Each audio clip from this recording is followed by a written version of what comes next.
diagnosed with breast cancer, you are shocked, scared, filled with uncertainty. And more than anything, you're wondering what's next. In Malaysia, 1 in 23 women faces this reality.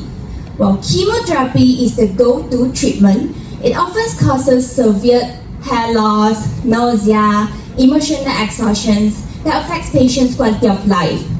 My study explores Sanjung Kuitiantam, or ST, a herbal formula that is approved by MPR in Malaysia and commonly used to relieve body heatiness.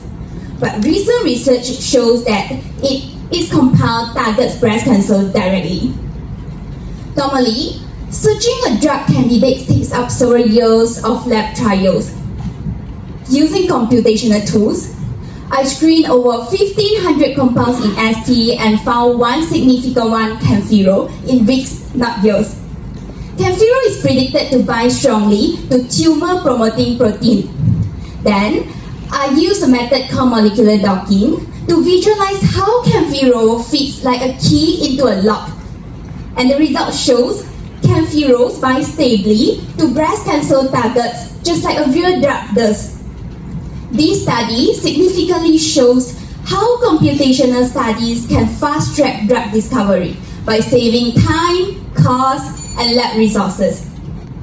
Instead of blindly testing thousands of compounds, we can now focus on the most promising ones, all predicted in silico before stepping into the lab. This research is just the first step.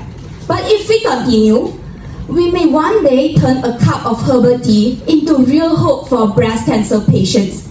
The hope for the healing and dignity during treatment. Thank you. To determine the risk of getting breast cancers. So imagine, what if from just your blood samples, I could actually determine whether you are at a higher risk of getting gliomas. So this is where my research comes into place. Glioma are one of the most common and aggressive type of breast cancers, with median survival less than 2 years. So even with current strategies, treatments like surgeries, radiotherapies, and chemotherapies, and this actually could only extend the survival for around 14 to 15 months. So my research are here to fill in these gaps. So actually there are currently a really limited research on identifying the risk of getting gliomas in Malaysian populations. So I'm here to analyze using whole exome sequencing data, which is a detailed genetic map of part of DNA that code for proteins. And using bioinformatics tools, I could help to identify the glioma-related germline genes in Malaysian populations. So through analyzing thousands of genes, I have prioritized 2 genes, MUC22 and ADORA ones. So both of mutation in these genes could actually cause DNA alterations, which ultimately cause protein structures to change and functions to change. So I could, from these findings, even though it is still need further studies, but this could actually lead to the development of gliomas, prognostic tools that could actually specific for Malaysian patients. Thank you.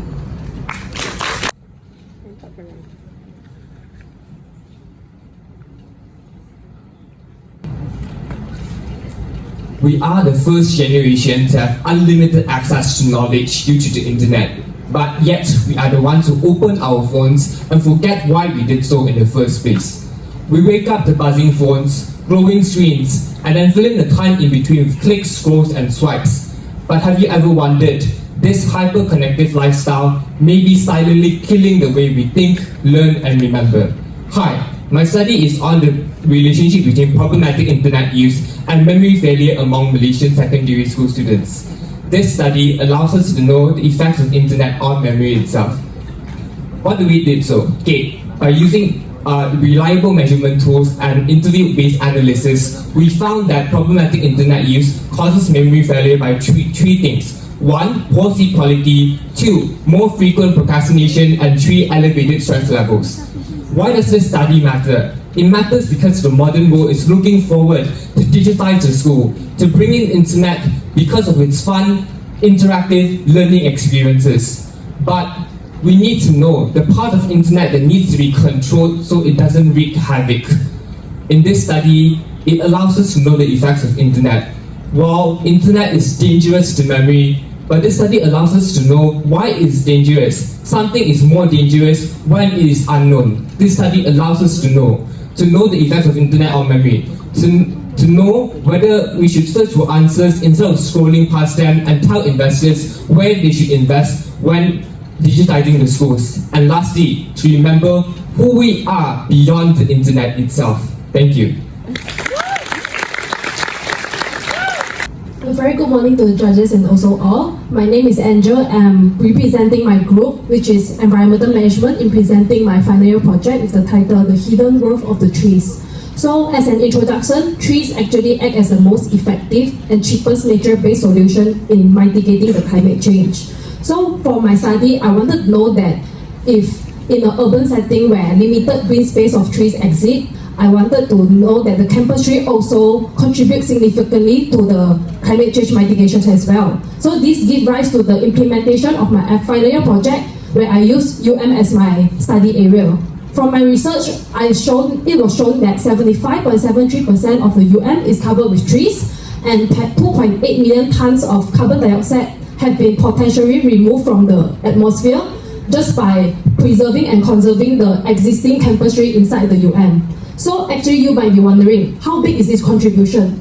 So I estimated the potential market value of the campus tree with significant reference to the relevant carbon market regulatory, and I found out that holds a significant potential of holding monetary value in a range of 141 million to 192 million ringgit Malaysia if do participate in the carbon offset program or carbon trading in Malaysia as well.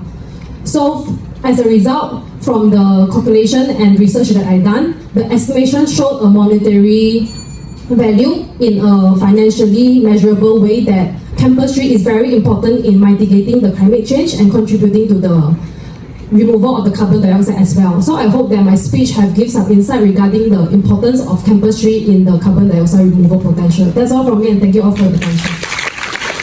And everyone here that's present. SDGs, we all know about what it is. We all know what it is.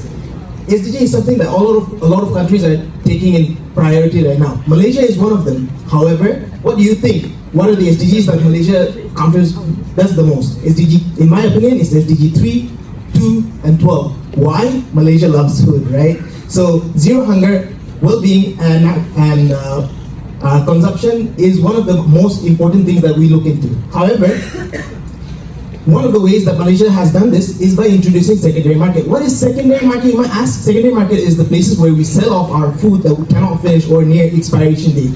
So instead of it going to the landfill, we just give it away so it's eaten and not wasted. Now, you might think that this is for the third world countries. So funny enough, I am from a third world country. When I asked my dad, does this even exist? He said, yeah, buddy, it sure does. Not a lot of people can afford $100 per month for groceries. That's where this thing comes in. Now, don't believe me, I'm over here to pitch my research. However, let me prove it in 5 seconds. Can I see any hands that have bought from these type of markets before? So out of these 40 or 30 people here, I've seen 3 or 5 people. That means 10% of you guys don't even know what you're buying them from. However, that also means there's another part. 1% of you guys are in danger of it, because there's a 50-50 chance. If you buy them from the secondary market, you might be healthy and go on with your second life. However, there's also a part if you get sick, you get out of the workforce. That means there's less people working.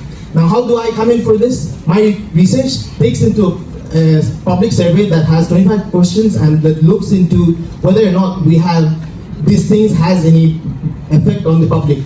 So public perception is a very important thing regarding this type of market. Thank you very much. That's all from me. Very complex taxonomic history. Until now, there's no standardized morphometric analysis, very limited Malaysian representation samples, and also they have a very dispute and debatable species boundary. Hence, my study aims to clarify the species boundary in this species in Malaysian Kionoloma by using an integrative approach, combining morphological, molecular, and also ecological data. So first, I start from screening more than 90 specimens in the herbarium, and I quickly noticed that some of the sample just doesn't fit into any names. They are in in-between forms. Hence, I created 4 more inclusive morphotypes and collected measurement traits. After that, after the analysis, I found out that 4 of these morphotypes actually form 2 major morphological clusters. And this result is aligned with the more ecological data integration, which one clusters all of them dominating the highlands, another all dominating the lowlands, indicating the altitudinal divergence. While ecology and morphological data have supported that it should be a broader species concept in Kionoloma, the last piece of puzzles, molecular data that under process will come to test whether it aligned with the evolutionary split.